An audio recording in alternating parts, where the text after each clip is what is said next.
घुसपैठियों को योगी फोर्स चुन चुन कर खोज रही है। वो कहीं भी छिपे हो पकड़े ही जाएंगे, क्योंकि सीएम योगी ने साफ तौर पर कह दिया है कि उन्हें अपने देश में एक भी घुसपैठिया स्वीकार नहीं। और इसके बाद यूपी में योगी फोर्स घुसपैठियों का 3D एनकाउंटर कर रही है, जिसमें एक डी का मतलब डिटेक्ट करना यानी खोजना, दूसरे डी का मतलब डिटेंशन यानी उन्हें अस्थायी रूप से रोकना और तीसरे डी का मतलब डिपोर्ट यानी उन्हें उनके देश वापस भेजना है। अब इन दोनों तस्वीरों को देखिए और योगी के 3D मॉडल को समझिए। पहली तस्वीर फर्रुखाबाद की है, जहां रात में टॉर्च जलाकर पुलिस घुसपैठियों की तलाश कर रही है, तो दूसरी तस्वीर कानपुर की है, जहां एक ट्रेन से 3 बांग्लादेशी पकड़े गए हैं। सीएम योगी का सख्त निर्देश है कि एक भी घुसपैठिया यूपी में नहीं रहना चाहिए, जिसके बाद पूरे राज्य में घुसपैठियों के खिलाफ अभियान तेज है। एक एक चीज की स्क्रीनिंग होगी, बहुत प्रभावी कार्रवाई करेंगे। हमारे ही देश में रह करके हमारे लोगों के खिलाफ अपराध ये स्वीकार्य नहीं हो सकता है। मतलब साफ है, घुसपैठिया या तो भारत छोड़ दे, नहीं तो योगी फोर्स उन्हें बांग्लादेश पहुंचा देगी। बांग्लादेश में हिंदुओं के खिलाफ हिंसा की घटनाएं जो है वो थमने का नाम नहीं ले रही, जिसकी दुनिया भर में निंदा हो रही है। भारत में शहर शहर प्रदर्शन हो रहा है, लेकिन उत्तर प्रदेश के बदायूं और लखीमपुर खीरी में जो हुआ वो आपको सोचने पर मजबूर कर देगा कि आखिर ऐसा कैसे हुआ। क्योंकि बदायूं के राजकीय मेडिकल कॉलेज में हिंदू छात्र की पिटाई का मामला सामने आया है। आरोप 3 मुस्लिम छात्रों पर है। इस मामले के सामने आने के बाद हिंदू संगठनों ने जमकर बवाल काटा। जितने भी हिंदू बच्चे, जितने क्लास में हिंदू बच्चे, सभी को ये हिंदू के बच्चे इधर आए, इस तरीके से संबोधित करते हैं। अब इस शख्स को देखिए, चेहरे पर जख्म के निशान साफ साफ देखे जा रहे हैं। इसका आरोप है कि बांग्लादेश में हिंदुओं की हिंसा की बात कहने पर 2 मुस्लिम भाइयों ने बेरहमी से पीटा। अब जरा सोचिए, भारत में बांग्लादेश के हिंदुओं की बात करने पर मारपीट जैसी घटनाएं हो रही है, वो भी उस प्रदेश में जहां के सीएम का इस पर रुख साफ है।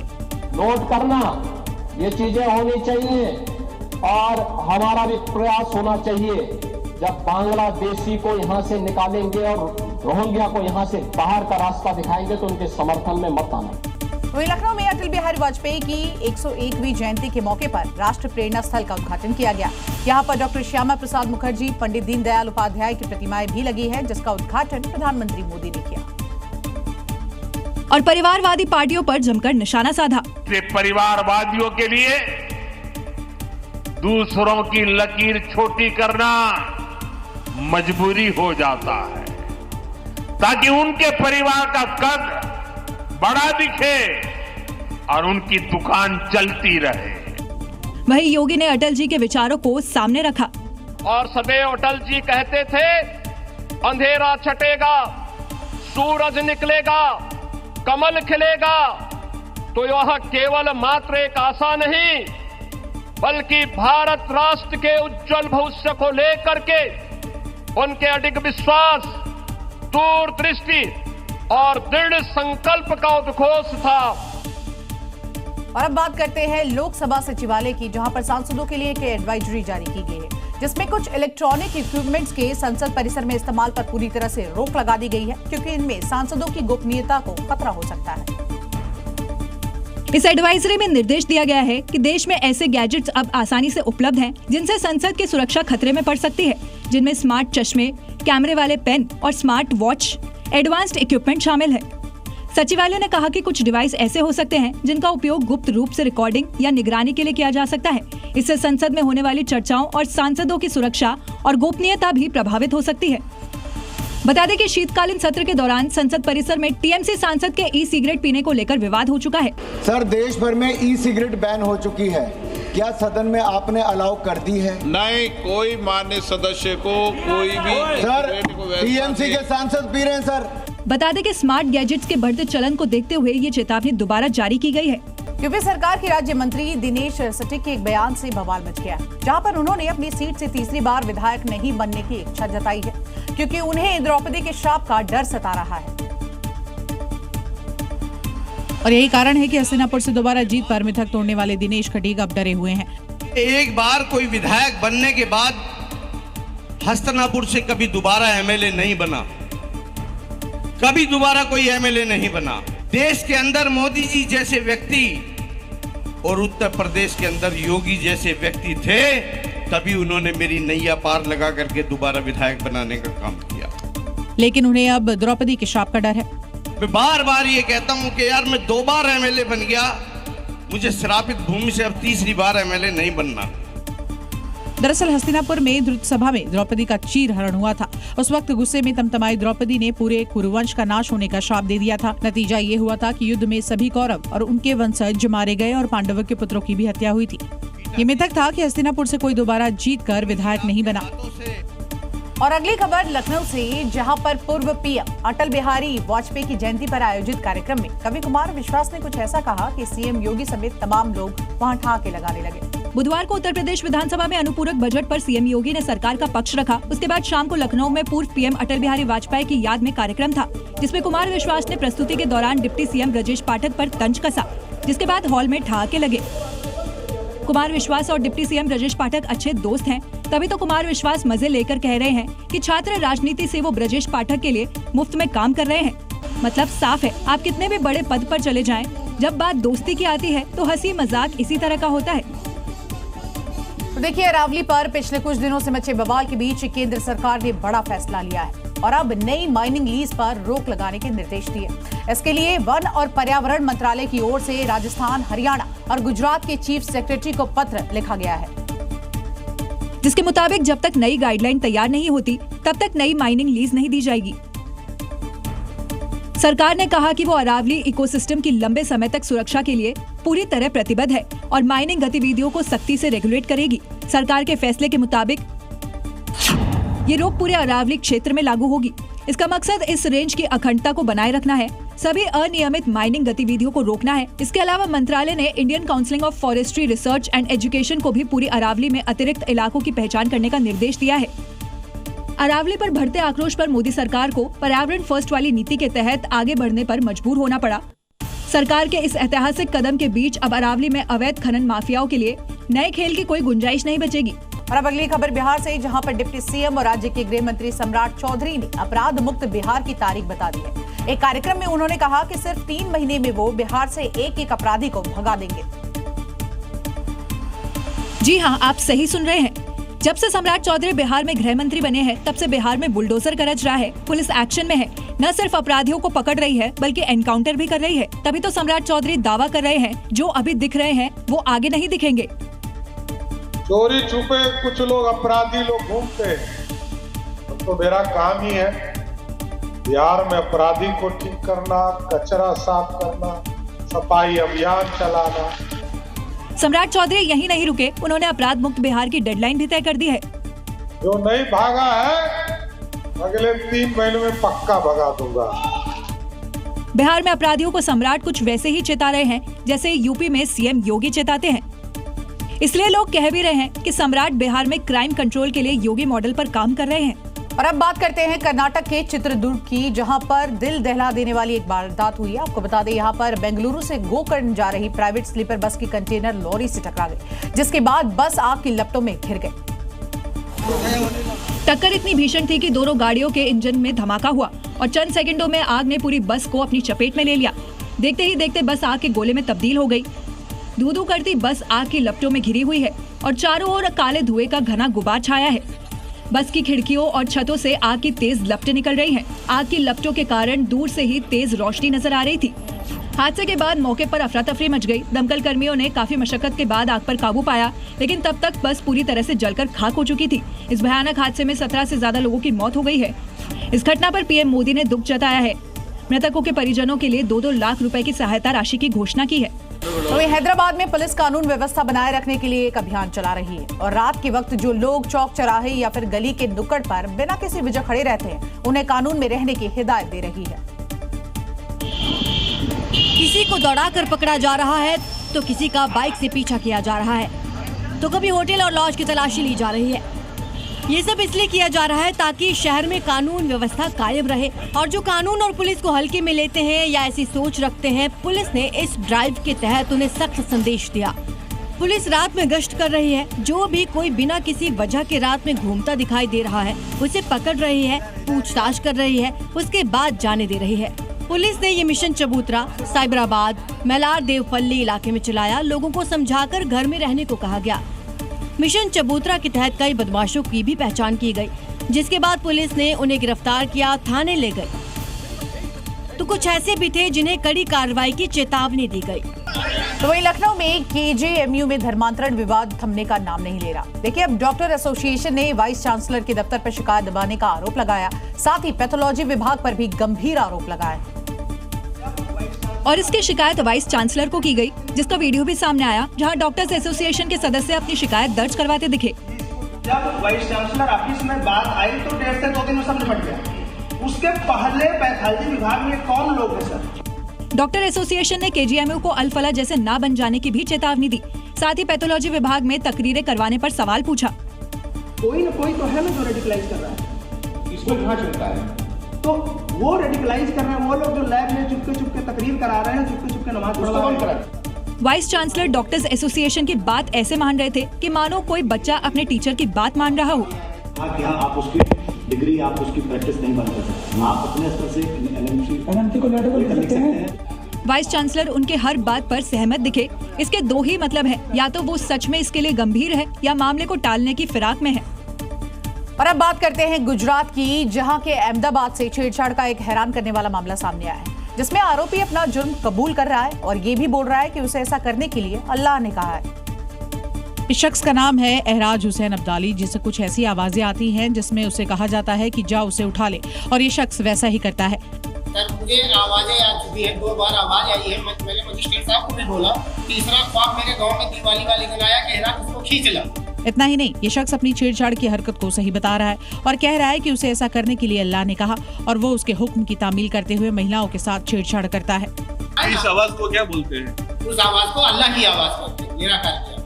आपको बता दें कि ये मामला अहमदाबाद के गायकवाड़ हवेली पुलिस स्टेशन का है, जिस पर एक शादीशुदा महिला के साथ छेड़छाड़ का आरोप लगा है और खुद इस बात को जज के सामने भी कबूल चुका है। हालांकि अब ये पुलिस की गिरफ्त में है। प्राइमरीली ऐसा लग रहा है कि आरोपी महिला के एक तरफी प्रेम में उसका पीछा कर रहा था और उसे परेशान कर रहा था। तो वहीं कोर्ट ने पेशी के दौरान आरोपी ने जमानत अर्जी दाखिल की थी, जिसे खारिज कर दिया गया है। राजस्थान के बाड़मेर में नॉनवेज की दुकान पर सुभाष चंद्र बोस की तस्वीर और जय हिंद लिखने पर विवाद हो गया। देखिए, हिंदू संगठनों ने दुकान के बाहर लगी पोस्टर को हटा दिया। इस दौरान वहां भारी हंगामा मच गया और आनंद फानंद में पुलिस को वहां आकर मामला संभालना पड़ा। दरअसल यहाँ एक दुकानदार सुभाष चंद्र बोस और जय हिंद नाम से नॉनवेज की दुकान चला रहा था। क्रांतिकारी के नाम पर नॉनवेज की दुकान का बजरंग दल ने विरोध किया। साथ ही उनका कहना था कि यहाँ पास में मंदिर है और लोगों को यहाँ से आने जाने में समस्या हो रही थी, जिसकी शिकायत करवाई गई। वहीं इस दौरान जब पोस्टर फाड़े गए तो वहाँ गेट पर भैया स्वागत ट्रेवल्स लिखा हुआ मिला। वहीं दुकानदार का कहना है कि ये व्यक्तिगत दुश्मनी निकाली जा रही है। ये बात कर रहे हैं नॉनवेज की, मेरे पास नॉनवेज का काम ही नहीं है, मैं सिर्फ अंडे बेच रहा हूँ। ये सब सिर्फ व्यक्ति विशेष पर्सनली सिर्फ अपनी दुश्मनी निकालने के चक्कर में कर रहे हैं। वही विवाद बढ़ने के बाद पुलिस ने मामले में संज्ञान लेते हुए दोनों पक्षों को थाने बुलाया है। तो वहीं उत्तर प्रदेश के अलीगढ़ में आपको बता दें, नगर निगम कर्मचारियों की बड़ी लापरवाही देखने को मिली। टैक्स के लगभग 90,000 से ज्यादा रुपए बकाया होने पर एक परिवार को मकान सहित सील कर दिया गया। इस घटना के बाद नगर निगम की कार्रवाई की चारों ओर आलोचना हो रही है। नगर निगम की टीम प्रॉपर्टी टैक्स वसूली के लिए पहुंची थी और बिना किसी सूचना या नोटिस के मकान के मुख्य दरवाजे पर सील लगा दी। उस समय घर के मालिक अफसर अली, उनकी पत्नी और 7 साल का बेटा कामरान घर के अंदर मौजूद थे। आसपास के लोग गुहार लगाते रहे, लेकिन निगम कर्मी टस के मस नहीं हुए। ये भी तो कहा था मैंने, इसमें कुछ जमा करा तो आप बच्चे स्कूल जाएंगे सर। पहले हाँ निगम जमा कराइए, मैं कह रहा हूँ पैसे जमा करा दूंगा सर, बच्चे स्कूल जाएंगे, ड्रेस पहने हुए बैठे हुए सर। पीड़ित परिवार का आरोप है कि सीलिंग के दौरान वे अंदर से लगातार शोर मचाते रहे और अधिकारियों से बाहर निकालने की गुहार लगाते रहे, लेकिन किसी ने उनकी एक नहीं सुनी। सहायक नगर आयुक्त मौके पर गाड़ी से नीचे तक नहीं उतरे, सिर्फ इतना कहकर चले गए कि जब तक बकाया जमा नहीं होगा तब तक सील नहीं खुलेगी। देखिए, बांग्लादेश का रहमान लौट आया है। 17 साल तक जिसने लंदन में गुमनामी की जिंदगी जी, जिसके जाने के बाद से ही लगातार बांग्लादेश लोकतंत्र, उदारवाद और कट्टरपंथियों के बीच संतुलन बनाता रहा, लेकिन अब उस देश में राजनीति ने नई करवट ली है, जिसके बानगी आपको बांग्लादेश की सड़कों पर दिख रही है। हजारों की तादाद में सड़क के दोनों ओर खड़े लोग सिर्फ अपने नेता की एक झलक के लिए बेताब दिखे। हर मोर्चे पर फेल यूनुस सरकार के पास 60 दिन से भी कम का वक्त बचा है, क्योंकि बांग्लादेश में इस बार के चुनाव में खालिद जिया की बांग्लादेश नेशनलिस्ट पार्टी का जीतना लगभग तय है और गद्दी के असली वारिस होंगे तारिक रहमान। तारिक को साल 2008 में बांग्लादेश छोड़ना पड़ा था। उन पर साल 2004 में रैली में ब्लास्ट का आरोप लगा था। साल 2001 से 2006 के बीच भले ही खालिद जिया प्रधानमंत्री रही, लेकिन सत्ता तारिक के पास थी। उन पर मनी लॉन्ड्रिंग का भी केस चला। साल 2008 में उसे इलाज के लिए लंदन भेजा गया, लेकिन शर्त रखी गई कि कभी बांग्लादेश की राजनीति में नहीं आएंगे। 17 साल बाद वक्त ने फिर करवट ली और तारिक बांग्लादेश में उसी रुतबे के साथ चुनाव से ठीक पहले वापसी करता है। और देखिए, बांग्लादेश में एक हिंदू होना गुनाह है, क्योंकि वहां हिंदू होने की सजा दीपू चंद्र दास को मिली। लेकिन अब दीपू को मारने वालों की तस्वीर सामने आ गई है। पुलिस ने दीपू की हत्या करने वाले 7 लोगों को गिरफ्तार किया है, जिन्होंने इस भयानक वारदात को अंजाम दिया था। ये वही इस्लामिक जिहादी है जिन्होंने पहले दीपू चंद्र दास को मारा और फिर उसे जिंदा जला दिया। सिर झुकाकर खड़े ये इंसान नहीं बल्कि राक्षस है, जिन्होंने अपनी इंसानियत को दीपू चंद्र के साथ जला दिया। ये बता दिया कि जिहादी है, कट्टरपंथी है, इंसानियत में किसी तरह का विश्वास नहीं रखते। लेकिन पुलिस की गिरफ्त में जिस तरह से हथियारे खड़े हैं, उन्हें देखकर लग तो नहीं रहा कि इनको किसी तरह का मलाल या शर्मिंदगी है, या फिर ये पुलिस की कार्रवाई महज दिखावा है। ऐसे आरोप थे कि दीपू चंद्र दास ने इश निंदा की थी। दीपू चंद्र एक कपड़े के कारखाने में काम करते थे। इसी कारखाने के बाहर उनकी हत्या की गई थी, लेकिन दीपू ने इश निंदा की। इसे साथ में काम करने वालों ने भी इनकार दिया है। वहीं दीपू की हत्या के मामले में अब तक 12 लोगों को गिरफ्तार किया जा चुका है। और देखिए, पाकिस्तान शायद दुनिया का एक ऐसा देश होगा जहां ट्रेन की छत पर हैवी मशीन गन लगाकर सेना के जवान ट्रेन कर रहे हैं, यहाँ पर सुरक्षा कर रहे हैं। जी हाँ, जाफर एक्सप्रेस की छत पर मशीन गन के साथ आर्मी को यहाँ तैनात किया गया है। पाकिस्तान जो आतंकवाद को पालता पोसता है, देखिए कैसे आज खुद डर के साए में जी रहा है। हिंदुस्तान पर बुरी नजर रखने वाले मुनीर की हालत देखिए। अपने देश में एक ट्रेन की हिफाजत नहीं कर पा रहे हैं। उन्होंने जाफर एक्सप्रेस को विद्रोही गुटों से बचाने के लिए ट्रेन पर मशीन गन लगा दी है। गिदड़ भभकी देने वाले पाकिस्तान की हालत देखिए, वो किस कदर खौफ में है। चलती ट्रेन पर ऐसा हथियार लगा है मानो रेलवे नहीं जंग का मैदान हो। ये तस्वीरें बता रही है कि पाकिस्तान के बुरे दिन आ गए हैं। यहाँ आवाम की सुरक्षा नहीं, ट्रेन को सुरक्षित रखना ज्यादा जरूरी है। और देखिए, मुनीर जो कि ट्रेन पर मशीन गन से दहशत फैलाने की सोचता है, लेकिन सुन ले मुनीर, खेल पूरी तरह से बदल चुका है, क्योंकि अब सरहद पर मुकाबला बंदूक का नहीं है, ड्रोन का है। और इंडिया पूरी तरह से तैयार है ड्रोन फोर्स के साथ। भारत की नई ड्रोन फोर्स बॉर्डर के ऊपर उड़ता हुआ आकाश का अश्वमेध है। जहां मुनीर जैसे जमीन पर रेंग कर दहशत दिखाते हैं, तो वहीं हिंदुस्तान के ड्रोन हवा में जाकर मौत का सरप्राइज पैकेट छोड़कर आते हैं। एलओसी से लेकर राजस्थान बॉर्डर तक, लद्दाख की बर्फ से लेकर सियाचिन ग्लेशियर तक, अगर पाकिस्तान ने कोई भी हरकत की तो जवाब जवानों की गोलियां नहीं बल्कि ड्रोन की प्रिसीजन मिसाइलों से दिया जाएगा।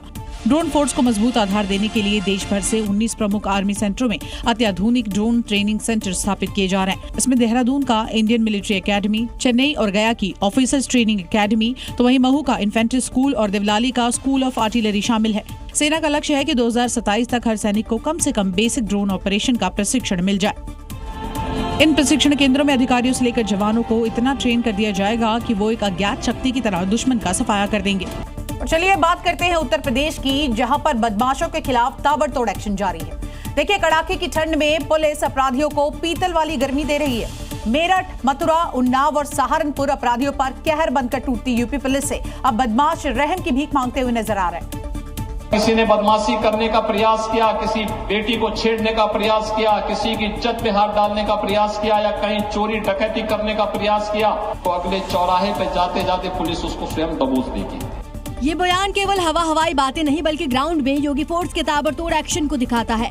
और इसका ताजा उदाहरण मथुरा है, जहां योगी फोर्स ने महिला से दुष्कर्म करने वाले आरोपी को लंगड़ा कर दिया। दरअसल इस आरोपी ने लिफ्ट के बहाने कॉलेज के पास से महिला को अपनी कार में बिठाकर दरिंदगी की, जिसका इलाज योगी फोर्स की पीतल वाली गर्मी से हुआ। अब ये 2 तस्वीरें देखिए। मेरठ में हत्या के मुकदमे में फरार चल रहे 25,000 के इनामी बदमाश को पुलिस ने मुठभेड़ के दौरान गिरफ्तार कर लिया। वहीं दूसरी तस्वीर उन्नाव की है, जहां मुठभेड़ में एक बदमाश को गिरफ्तार कर लिया गया। हालांकि अंधेरे का फायदा उठाकर दूसरा बदमाश फरार हो गया। वहीं सहारनपुर में भी मुठभेड़ के बाद एक बदमाश गिरफ्तार हो गया, जबकि दूसरा फरार हो गया।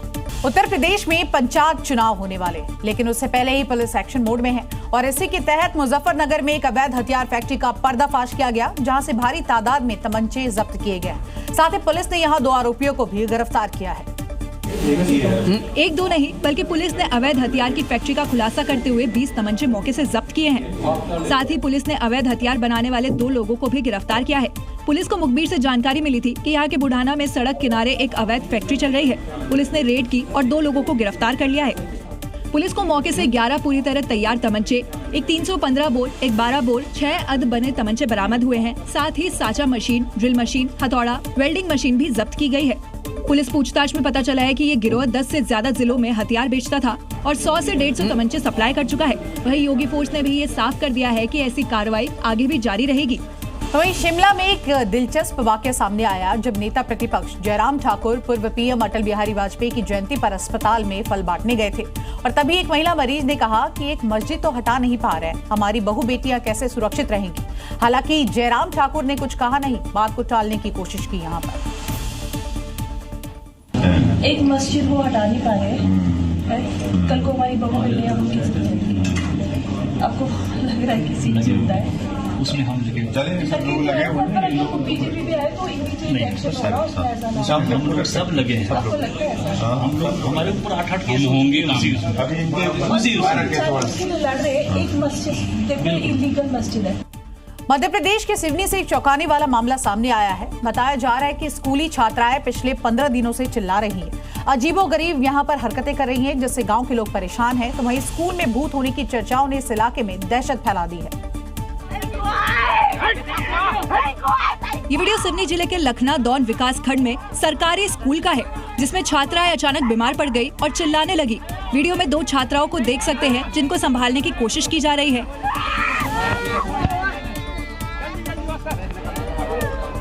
कभी छात्राओं को झटके लग रहे हैं तो कभी वे चीखती चिल्लाती दिख रही है। स्कूल में बीते 2 हफ्तों से लगातार छात्राओं को इस हालत में देखा जा रहा है, जिससे गांव के लोग परेशान हैं और झाड़ फूंक का सहारा ले रहे हैं। वहीं पुलिस का कहना है कि अगर किसी तरह के धार्मिक अनुष्ठान की जरूरत पड़ेगी तो वो भी करवा दिया जाएगा। हमारे एसी साहब ने सारी व्यवस्थाएं करवा भी दी और यदि गांव वाले चाहेंगे कि किसी प्रकार का धार्मिक आयोजन यहाँ पे हो जाए जिससे कि बच्चियों को मनोबल मिले। फिलहाल बच्चियों की हालत स्थिर है और जांच जारी है, लेकिन सवाल ये है कि कहीं ये किसी की साजिश तो नहीं जिससे लोगों को परेशान किया जा सके। वहीं झारखंड के गिरिडीह से एक हैरान करने वाली खबर सामने आई है। यहाँ पर एक पति अपनी पत्नी के बार बार मायके जाने से इतना ज्यादा भड़क गया कि नशे की हालत में जेसीबी लेकर सीधे ससुराल पहुंच गया। फिर जो उसने किया वो पूरे गांव में सनसनी फैलाती हुई नजर आई। सिरसिया गांव में अपनी पत्नी से परेशान पति ने काफी देर तक हाई वोल्टेज ड्रामा किया। नशे की हालत में शख्स पत्नी के घर को तोड़ने की धमकी देता रहा। फिर वो जेसीबी लेकर आ गया और उस पर चढ़ गया। पत्नी के घर नहीं आने से वो इतना गुस्से में था कि धमकी देते देते उसने बुलडोजर 4 दीवारी पर चढ़ा दिया। देखते ही देखते दीवार पूरी तरह से जमींदोज हो गई। मलबा घर के आगे इकट्ठा हो गया। लोगों को घर में जमा होते देख वो वहां से भाग गया। राजस्थान के सीकर में पुलिस ने उस गिरोह का पर्दाफाश किया है जो शादी को हथियार बनाकर लोगों की जिंदगी लूट रहा था। पटना में शादी के नाम पर एक संगठित अपराध चल रहा था। यहाँ शबाना नाम की महिला ने शादी का झांसा दिया, रिश्तों का भरोसा दिलाया और फिर 2.5 लाख रुपए लेकर वो फरार हो गई। पुलिस की जांच में खुलासा हुआ ये कोई असली वारदात नहीं बल्कि एक पूरा लुटेरी दुल्हन का गिरोह सक्रिय था। पुलिस ने इस मामले में दुल्हन समेत 4 आरोपियों को गिरफ्तार किया है। जो शबाना जो है ये एक लुटेरी दुल्हन है। इसका क्राइम रिकॉर्ड भी हम मंगवा रहे हैं और प्रकरण दर्ज कर आगे का अनुसंधान। पूछताछ में सामने आया कि गिरोह पहले भी अलग अलग इलाकों में इसी तरह की ठगी कर चुका है। फिलहाल पुलिस चारों आरोपियों से कड़ी पूछताछ कर रही है। आशंका है कि इस गिरोह के तार दूसरे जिलों और राज्यों तक फैल सकते हैं। उत्तर प्रदेश में जंगली जानवरों का आतंक थमने का नाम नहीं ले रहा। पहले भेड़िए और उसके बाद तेंदुए की दहशत झेल रहे बहराइच ने अब एक बार फिर से आप देखिए जो लोग हैं घबरा रहे। बाघ ने यहाँ पर कहर बरपाना शुरू कर दिया है। बाघ को पकड़ने के लिए पिंजरे लगाए गए हैं और ड्रोन की मदद से यहाँ तलाशी अभियान चलाया जा रहा है। पिछले 6 महीने से यूपी में कहीं बाघ, कहीं तेंदुआ तो कहीं भेड़िए का आतंक है। सबसे ज्यादा खेतों के पास रहने वाले खौफ में हैं, क्योंकि ये जंगली जानवर खेतों के रास्ते दबे पांव आते हैं और लोगों को अपना शिकार बनाते हैं। बहराइच में भेड़िए और तेंदुए का खौफ खत्म नहीं हुआ कि आदमखोर बाघ ने इंसानी बस्ती में एंट्री कर ली है। बाघ ने गांव में घूमते हुए 3 ग्रामीणों पर हमला कर दिया, जिनमें से 2 की हालत गंभीर बताई जा रही है। तो वहीं ललितपुर के एक स्कूल में सुबह से तेंदुए की चहलकदमी देखी गई है। लोग तेंदुए को भगाने के लिए शोर शराबा करने लगे। इसके बाद भी तेंदुआ नहीं भागा। शोर से तेंदुआ उग्र हो गया और एक ग्रामीण पर हमला कर दिया और मौके से खेतों में भाग गया। पहाड़ों की शांत रातें अब डर में बदलते जा रही है। उत्तराखंड में काले दैत्य का साया जो है वो गांव-गांव मंडराने लगा है, जिससे लोगों में इस वक्त दहशत का माहौल है। इसके खौफ से लोग अपनी शादियां टालने लगे हैं। बच्चों ने स्कूल जाने से मना कर दिया है। अब इस काले दैत्य को भी देख लीजिए, जिनसे पूरा उत्तराखंड डरा हुआ है। दिन हो या रात ये खेतों या घरों में घुस जाते हैं और लोगों को अपना शिकार बनाते हैं। बागेश्वर में भालू अपने 2 बच्चों के साथ देखा गया, जिसके बाद से गांव वालों की नींद उड़ी हुई है। लोग अपने घरों में रहने को मजबूर है। वन विभाग पूरी तरह से अलर्ट है और ड्रोन से सर्च ऑपरेशन शुरू कर दिया है। इस वीडियो को देखिए और अंदाजा लगाइए पहाड़ के लोगों के सामने खुद को सुरक्षित रखने की कितनी बड़ी चुनौती है। उत्तरकाशी में रात के समय 3 भालू घर आंगन में घूमते दिखे। तो वहीं चमोली में भालू के लगातार बढ़ते हमलों से ग्रामीणों में भारी दहशत का माहौल बना हुआ है। सबसे ज्यादा परेशानी स्कूली बच्चों और महिलाओं को हो रही है। उत्तर प्रदेश की झांसी में लक्ष्मीबाई मेडिकल कॉलेज की मोर्चरी में शव की बेकदरी का एक मामला सामने आया है। देखिए, एक महिला के शव को चूहों के कुतरने की तस्वीर सामने आई, जिसके बाद कॉलेज प्रशासन इस वक्त सकते में है। ये घटना 1 महीने के अंदर दूसरी बार सामने आई है। पोस्टमार्टम हाउस में एक महिला के शव की आग के आसपास के हिस्से को चूहे ने कुतर दिया। महिला का शव फ्रीजर में रखा हुआ था। फ्रीजर में रखे शव को चूहे ने किस तरह कुतर लिया, उसको लेकर लोग हैरत में पड़ गए। जब शव को फ्रीजर से बाहर निकाला गया तो शव की ये हालत देखकर परिजन नाराज हो गए। इससे पहले 29 नवंबर को भी चूहों ने शव के आंख कान कुतर दिए थे। और अब खबर राजस्थान के जयपुर से, जहां पर सरना डूंगर इंडस्ट्रियल एरिया में नकली घी की फैक्ट्री का पुलिस ने बड़ा खुलासा किया है। देखिए, यहां पर 120 रुपए प्रति लीटर की लागत से नकली घी बनाकर बाजार में 450 रुपए प्रति लीटर बेचा जा रहा था। और इस फैक्ट्री में हर दिन 16 घंटे काम होता था। एक दिन में 2000 लीटर नकली घी तैयार होता था। देखिए, अमूल, कृष्णा और महान ब्रांड के पैकेट में यहाँ तैयार नकली घी को भरा गया है। आप और हम जिसे शुद्ध घी समझकर खरीद रहे होंगे, शायद वो इसी कंपनी में बना नकली घी हो सकता है। देखिए, इस कंपनी में 100 ग्राम, 200 ग्राम के पैकेट से लेकर 15 किलो के कनस्तर तक में नकली घी भरकर रखा हुआ है। लेकिन पुलिस की सक्रियता से ब्रांड के नाम पर धोखे का खुलासा हो गया। पुलिस ने इस फैक्ट्री में काम कर रहे 4 लोगों को पकड़ा है, जिन्होंने पूछताछ में बताया कि सोशल मीडिया से नकली घी बनाने की तकनीक सीखी और 1 साल में करोड़ों की संपत्ति बनाई। अब पुलिस सप्लाई किए गए नकली घी को बाजार में जाने से रोकने के लिए छापेमारी कर रही है। जयपुर पुलिस ने नकली नोट को लेकर बड़ी कार्रवाई की है और इस मामले में पुलिस ने रेड करके नकली नोट की फैक्ट्री का बड़ा पर्दाफाश किया है। साथ ही इस नकली नोट की फैक्ट्री चलाने वाले सरगना को भी पुलिस ने गिरफ्तार किया है। इस वीडियो को देखिए, कैसे एक शख्स इस वीडियो में नकली नोट के बारे में बता रहा है और ये भी कह रहा है कि इससे अच्छे क्वालिटी के नकली नोट कहीं और नहीं मिलेंगे। इतना ही नहीं, ये शख्स भी जिक्र कर रहा है आप कैसे इन नकली नोटों को पा सकते हैं। बकायदा इसके लिए वो इंस्टाग्राम पर इसकी मार्केटिंग भी कर रहा है। पुलिस को इस मामले में ये भी पता चला है कि ये गिरोह अब तक बाजार में करीब 12 लाख से ज्यादा के नकली नोट सप्लाई कर चुका है।